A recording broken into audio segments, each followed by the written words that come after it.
Filsafat lahir pada abad ke-6 sebelum Masehi. Filsafat berasal dari bahasa Yunani dan terbagi menjadi dua kata, yaitu philos dan sophia. Philos artinya cinta atau pengetahuan, sedangkan sophia hikmah, pengetahuan dan kebijaksanaan. Dengan demikian, filosofia dapat diartikan cinta terhadap hikmah, pengetahuan dan kebijaksanaan.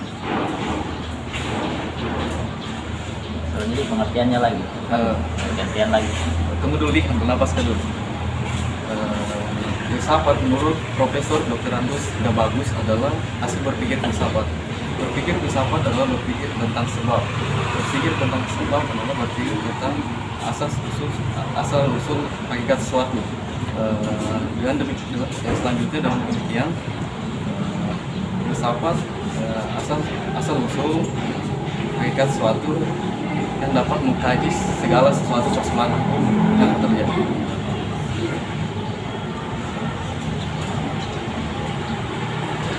Iya bagus.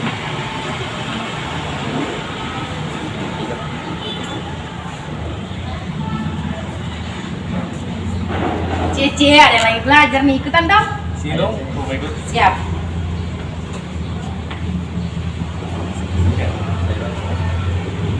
Saya lagi.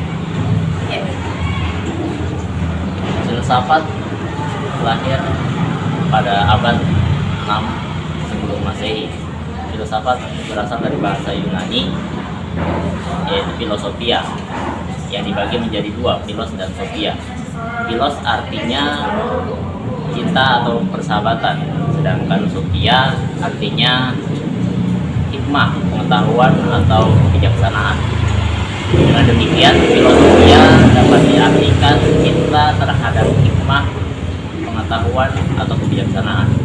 Selanjutnya, menurut Profesor Dr. Bagus, filsafat adalah hasil berpikir filsafat. Berpikir filsafat adalah berpikir tentang sebab. Berpikir tentang sebab adalah berpikir tentang asal usul, sumber atau hakikat sesuatu. Selanjutnya, filsafat hukum adalah berpikir tentang sebab, dengan kata lain berpikir tentang asal usul atau hakikat suatu hukum. Dengan demikian, filsafat hukum mengkaji segala persoalan hukum sampai pada akar-akarnya. Apa sesudahnya? Sesudah ini cerita tentang filsafat. Oke, saya mulai lagi. Filsafat pertama kali muncul di kota Miletos, sebuah kota kecil di Yunani. Thales adalah seorang yang pertama kali diberi gelar filsuf. Kemudian muncul Anaximandros dan Anaximenes yang membukukan pemikiran-pemikiran mereka. Tetapi kemudian karya mereka dinyatakan hilang. Dari ketiga filsuf ini, mereka memiliki ketertarikan terhadap kejadian alamiah yang berupa perubahan-perubahan yang terjadi pada alam sekitar mereka.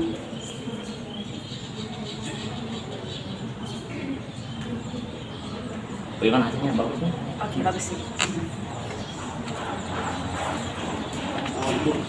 Boleh, silakan masuk.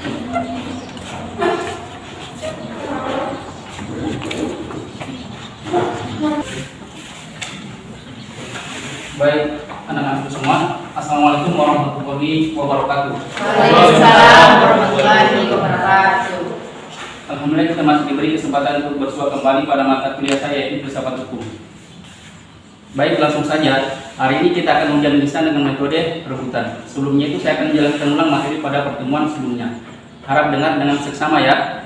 Ya, Pak. Oke. Filsafat lahir pada abad ke-6 sebelum Masehi. Filsafat berasal dari bahasa Yunani, yaitu filosofia, yang dibagi menjadi dua kata, yaitu philos dan sophia. Philos artinya cinta atau persahabatan, sedangkan sophia artinya kebijaksanaan. Selangi. Sedangkan sophia artinya kebijaksanaan, pengetahuan atau ya. Dengan demikian, filosofi dapat diartikan sebagai cinta terhadap pengetahuan atau kebijaksanaan. Semuanya sudah paham? Paham, Pak. Oke, kita lanjut. Filsafat pertama kali lahir pada Oke, kita lanjut. Filsafat menurut Profesor Dr. Ida Bagus adalah hasil berpikir filsafat. Berpikir filsafat adalah berpikir tentang sebab. Berpikir tentang sebab adalah berpikir tentang asal-usul, sumber atau hakikat sesuatu. Dengan demikian, filsafat hukum adalah berpikir tentang sebab. Dengan kata lain, berpikir tentang asal-usul atau hakikat suatu hukum. Dengan demikian, filsafat hukum mengkaji segala persoalan hukum sampai pada ke akar-akarnya. Selanjutnya, filsafat pertama kali muncul di kota Miletos, sebuah kota kecil di Yunani. Thales adalah orang yang pertama kali diberi gelar filsuf. Kemudian muncul Anaximandros dan Anaximenes yang membukukan pemikiran-pemikiran mereka, tetapi kemudian karya mereka dinyatakan hilang. Dari ketiga filsuf ini, mereka memiliki ketertarikan terhadap kejadian-kejadian alamiah yang berupa perubahan-perubahan yang terjadi di alam sekitar mereka. Kemudian salah satu kota di Asia yaitu Ephesus dikenal seorang Yunani bernama Herakleitos yang berpikir filsafat, yang mengatakan bahwa dalam dunia alamiah tidak ada yang kekal abadi atau sempurna, karena segala sesuatu itu dianggap sedang menjadi. Sekarang kita masuk pada sesi ujian lisan dengan metode rebutan. Silakan angkat tangannya bagi yang mau menjawab. Soal yang pertama, menjelaskan pendapat Herakleitos tentang filsafat. Soal yang kedua, menurut Plato, manusia terlalu luhur dikatakan makhluk bijak atau sofos. Mengapa demikian? Ayo angkat tangannya. Saya, Pak. Ya, Pak. Silakan sebut perkenalkan nama dulu. Baik, ini saja, Pak. Baik, terima kasih kesempatan diberikan kepada saya. Perkenalkan, nama saya Aprianti. Baik, saya akan menjawab pertanyaan Bapak. Yang pertama yaitu pengertian filsafat menurut Herakleitos. Herakleitos beranggapan bahwa di dalam dunia alamiah tidak ada satupun yang kekal abadi atau sempurna, karena masih dianggap sedang menjadi. Plato, manusia terlalu luhur untuk dikatakan sebagai makhluk bijak, karena yang berhak diberikan gelar tersebut hanyalah dewa, dan manusia masih dalam proses mencari kebijaksanaan, dan sehingga tidak bisa dikatakan bijak. Mungkin hanya itu saja, Pak. Bagus, ada yang lain? Silakan menjawab. Saya, Pak. Silakan angkat tangannya, boleh jawaban yang sama. Saya, Pak. Silakan sebut perkenalkan nama dulu. Terima kasih atas kesempatannya, Pak. Perkenalkan, nama saya Hairul.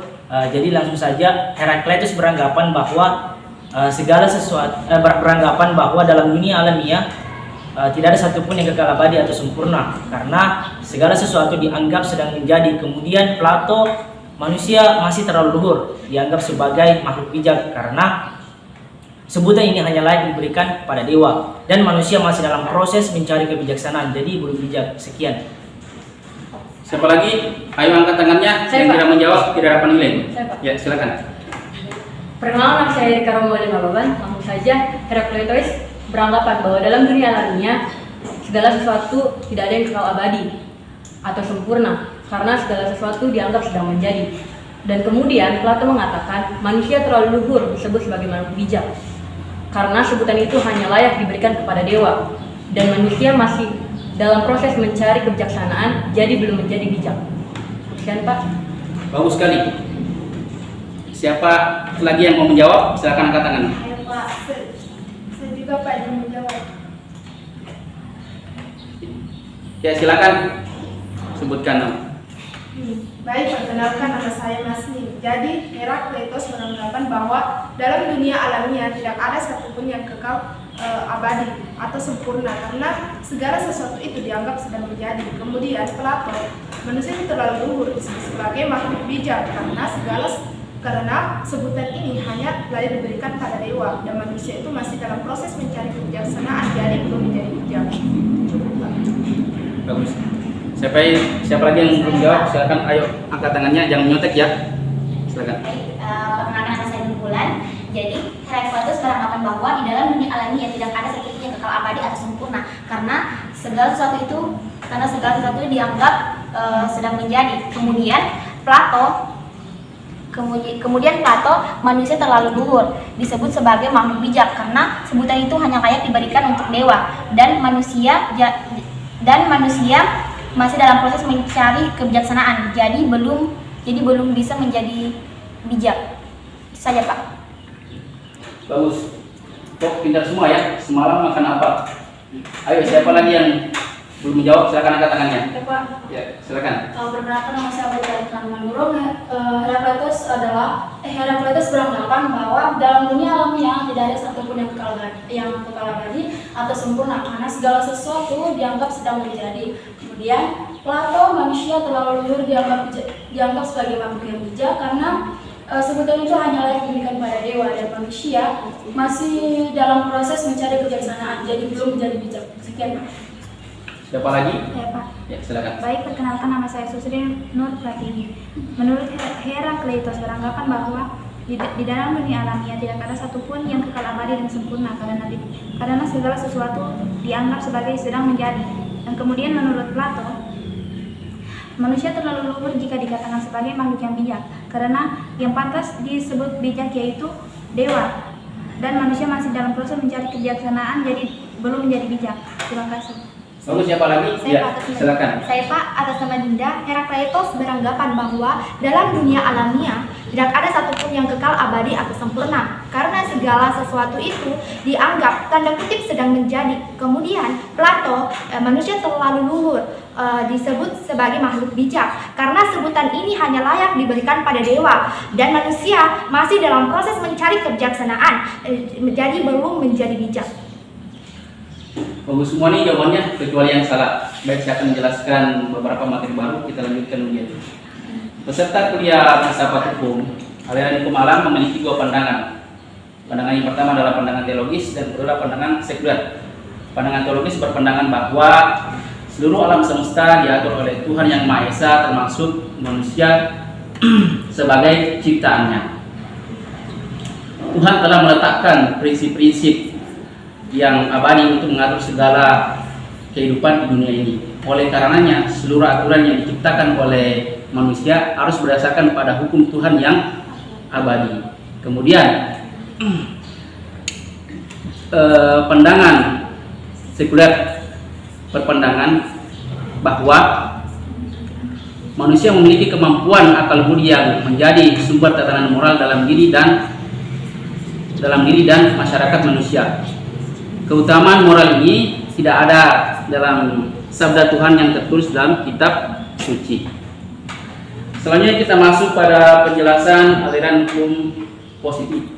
Aliran ini juga disebut dengan positivisme hukum. Aliran ini berpandangan bahwa hukum itu adalah perintah penguasa, atau law is a command of the universe. Bahkan bagian aliran hukum positif yang dikenal dengan legisme berpendapat lebih tegas bahwa hukum itu adalah identik dengan undang-undang. Aliran hukum positif ini juga dapat dibedakan menjadi dua corak. Yang pertama, aliran hukum positif analitis atau analytical jurisprudence, atau disebut positivisme sosiologis yang dikembangkan oleh John Austin. Dan yang kedua, aliran hukum murni atau atau dikenal juga dengan positivisme yuridis yang dikembangkan oleh Hans Kelsen. Oke, baiklah kita lanjutkan ujiannya. Soal yang pertama, kan kuliah pada hari ini semuanya jawabannya bagus-bagus ya, bagus-bagus semua. Akhir kata, assalamualaikum warahmatullahi wabarakatuh. Waalaikumsalam warahmatullahi wabarakatuh.